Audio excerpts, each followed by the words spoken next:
Hello friends, આજે આપણે બનાવીશું એકદમ હેલ્ધી ટેસ્ટી અને ઘરના ગાર્ડનમાંથી લઈને દૂધીની બરફી બનાવીશું. તો દૂધીની બરફી બનાવવા માટે આપણે જઈએ ઘરના ગાર્ડનમાં અને લઈ આવીએ મસ્ત ફ્રેશ તાજી એવી દૂધી. તો અહીંયા ગાર્ડનમાં આપણે દૂધીને ગ્રો કરી હતી, તો મસ્ત એવી દૂધી ગ્રો થઈ ગઈ હતી અને તેમાં બહુ બધી દૂધી આવી હતી, પણ ગરમીને લીધે કેટલી બધી દૂધી ખરી ગઈ અને એમાંથી 3 દૂધી બની હતી. તો અને દૂધીની સાઈઝ પણ મસ્ત મોટી એવી છે, એટલે બધી દૂધી આપણે લઈ લઈશું.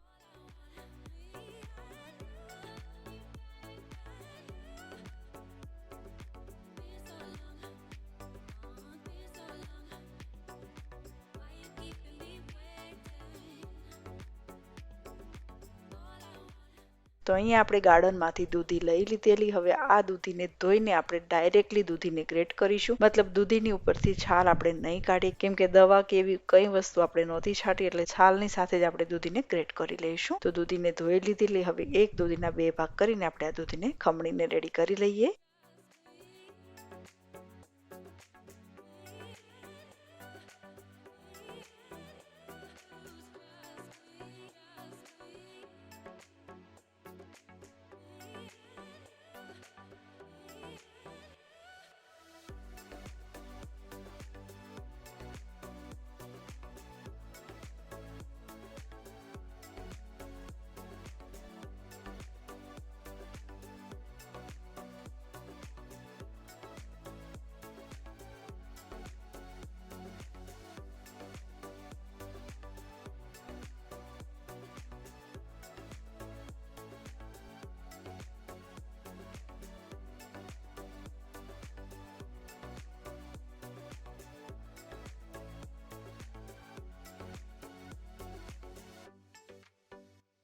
તો અહીંયા આપણે 2 દૂધીને ખમણીને રેડી કરી લીધેલી. એક દૂધી આપણે આખી રાખેલી. તો આ 2 દૂધીથી બહુ બધી આપણી બરફી બનશે. હવે બરફી બનાવવા માટે આ દૂધીની અંદર બહુ બધું પાણી છે, એટલે આપણે શું કરીશું, થોડુંક એવું પાણી આપણે નીચોવી લઈશું, એટલે બરફી બનાવવામાં જાજો ટાઈમ ન લાગે. અગર તમારે પાણી ન નીચોવવું હોય, રાખવું હોય તો પણ તમે રાખી શકો, પણ પાણી બધું બળી જશે એટલે કોઈ મતલબ નથી. એટલે આપણે હલકું એવું આપણે નીચોવીને પાણી લઈ લઈશું. તો આવી રીતના દૂધીને નીચોવી લઈશું.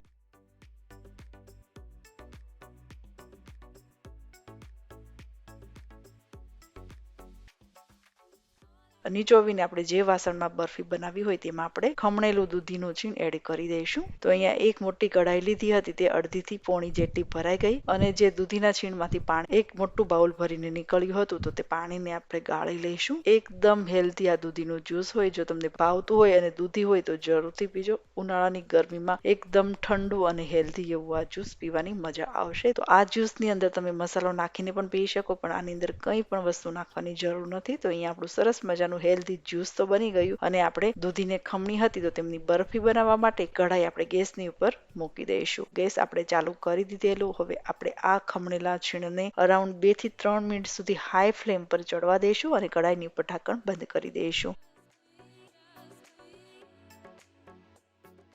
તો 2 થી 3 મિનિટ સુધી આપણે આ દૂધીના છીણને ચડવા દીધું હતું, એટલે થોડોક કલર કાળો થઈ ગયો હતો, થોડોક લાઇટ ગ્રીન ટાઈપનો થઈ જાય. તો આવી રીતના થોડુંક આપણે ચડવા દઈને હવે ફરીથી છીણને આપણે મિક્સ કરી લઈશું અને ફરીથી આપણે મીડિયમ ફ્લેમ પર 5 થી 6 મિનિટ સુધી આ દૂધીના છીણને ચડવા દઈશું. 5 મિનિટ પછી આપણે જોઈ લઈએ તો પોણા ભાગની દૂધી આપણી ચડી ગઈ અને તેમાંથી આપણે થોડુંક જ્યુસ કાઢી લીધું હતું, એટલે જાજો ટાઈમ નહીં લાગે અને ફટાફટ દૂધી ચડી જશે. તો હવે આપણે આમાં એડ કરી દઈશું સ્વાદ મુજબ ખાંડ. તો ખાંડ તમને જેટલી પસંદ હોય, મતલબ જેટલી બરફી તમારે ગળી રાખવી હોય એ હિસાબથી તમે એડ કરી શકો. તો થોડી થોડી કરીને આપણે ખાંડ નાખીશું, મતલબ આપણે આમાં માવો પણ નાખવાના છે, તો તે અત્યારે આપણે દૂધીના પ્રમાણની જ ખાંડ એડ કરીશું. અને અહીંયા મેં દૂધીને ટેસ્ટ કરી હતી, તો ફરીથી મને ખાંડની જરૂર લાગી, તો મેં થોડીક ફરીથી ખાંડ એડ કરેલી. હવે ફરીથી મિક્સ કરીને આપણે કઢાઈની ઉપર ઢાંકણ બંધ કરીને મીડિયમ ફ્લેમ પર આપણે અરાઉન્ડ 4 થી 5 મિનિટ સુધી આપણે આ દૂધીને ચડવા દઈશું. 5 મિનિટ પછી આપણે જોઈ લઈએ તો ખાંડ આપણે એડ કરી હતી, તો તેમનું ઘાટું એવું સિરપ બની ગયું, મતલબ તેમની ચાસણી પણ આવી ગઈ અને મસ્ત એવી એકદમ દૂધી પણ ગળી ગઈ. અને હવે આપણે માવો નાખવાના છે, તો અત્યારે જ માવાના માપની ખાંડ એડ કરી દઈશું. અને હવે નાખીશું 1 ચમચી જેટલો ઇલાયચીનો પાવડર. તો ઇલાયચીનો પાવડર જેટલો તમને પસંદ હોય એટલો તમે નાખી શકો. અને આ બરફીને કલર લાવવા માટે આપણે ફૂડ કલર યુઝ કરવાના છીએ. તો ફૂડ કલર ઓપ્શનલ છે, તમને પસંદ હોય તો નાખજો, નહીતર સ્કીપ પણ કરી શકો. તો ગ્રીન કલર આપણે ફૂડ કલરનો યુઝ કરીશું અને ફૂડ કલર આ કેકમાં વાપરીએ તે હોય છે અને ખાવાનો ફૂડ કલર આપણે યુઝ કરીએ છીએ. તો થોડોક ફૂડ કલર નાખીને સરસ રીતે મિક્સ કરીને ઉપરથી 1 ચમચી જેટલું આપણે ઘી એડ કરીશું.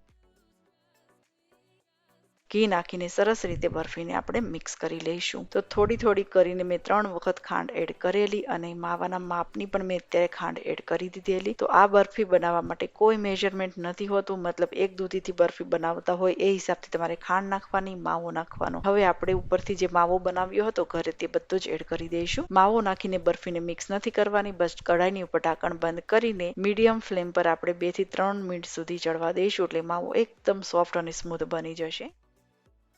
હવે 2 મિનિટ પછી આપણે જોઈ લઈએ અને બરફીને સરસ રીતે આપણે મિક્સ કરી લઈએ, કેમ કે માવો આપણો વરાળથી એકદમ સ્મૂથ બની ગયો. તો સરસ રીતે આપણે બરફીને મિક્સ કરી લઈશું અને ગેસ કરી દઈશું એકદમ હાઈ ફ્લેમ પર મિક્સ કરીશું ને એટલે બરફી એકદમ ઘાટી થઈ જશે. માવો પણ દૂધીની સાથે સરસ મિક્સ થઈ જશે.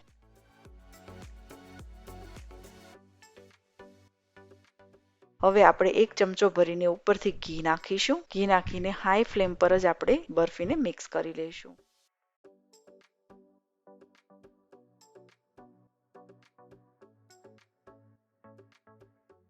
તો 5 થી 6 મિનિટ જેટલું આપણે હાઈ ફ્લેમ પર રહેવા દીધું હતું અને બરફી ઘાટી પણ થવા લાગી, મતલબ મિશ્રણ ઘાટું થઈ ગયેલું. એટલે હવે ગેસ બંધ કરીને આપણે કઢાઈ ગેસ ઉપરથી નીચે લઈ લઈશું. આ બરફી એક આપણે મોટી થાળીમાં પાથરી લઈશું. તો ગરમમાં ગરમ દૂધીનો હલવો જો તમારે ખાવો હોય તો આ હલવો ખાવા માટે રેડી છે, પણ આપણે બનાવવાના છે બરફી. તો બરફી માટે થાળીમાં બધું જ મિશ્રણ પાથરીને સરસ રીતે ફેલાવી લઈશું.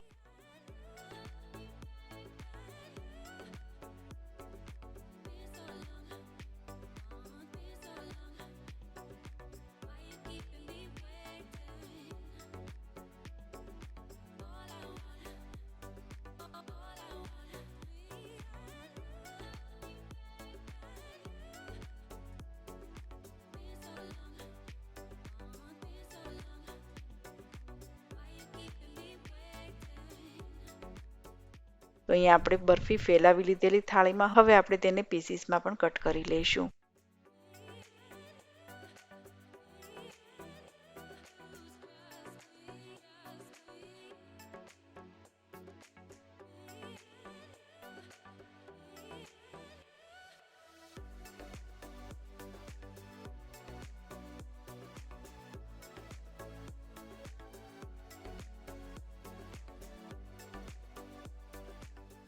તો બરફીને કટ કરીને રેડી કરી લીધેલી. હવે આ બરફીને સેટ થવા માટે આપણે ફ્રીઝમાં મૂકવાની છે, મતલબ બહાર રાખીશું તો નહીં જામે, કેમ કે ગરમી હોય એટલે આ બરફી નહીં જામે. ઠંડીની સિઝન હોય તો આ બરફી આરામથી બહાર જ સેટ થઈ જશે, ફ્રીઝમાં મૂકવાની પણ જરૂર નહીં પડે. પણ આપણે આ બરફીને 1 કલાક માટે ફ્રીઝમાં મૂકી દઈશું અને ઉપર આપણે પ્લાસ્ટિકથી કવર કરીને મૂકીશું, એટલે ફ્રીઝની હવા અંદર ન લાગે અને સ્મેલ પણ ન આવે. તો મેં 1 કલાક માટે આ બરફીને ફ્રીઝમાં સેટ કરવા મૂકી હતી અને આવી રીતના ઉપર પ્લાસ્ટિકથી કવર કરીને બરફીને સેટ કરવા મૂકી હતી. હવે આપણે બરફીને જોઈ લઈએ.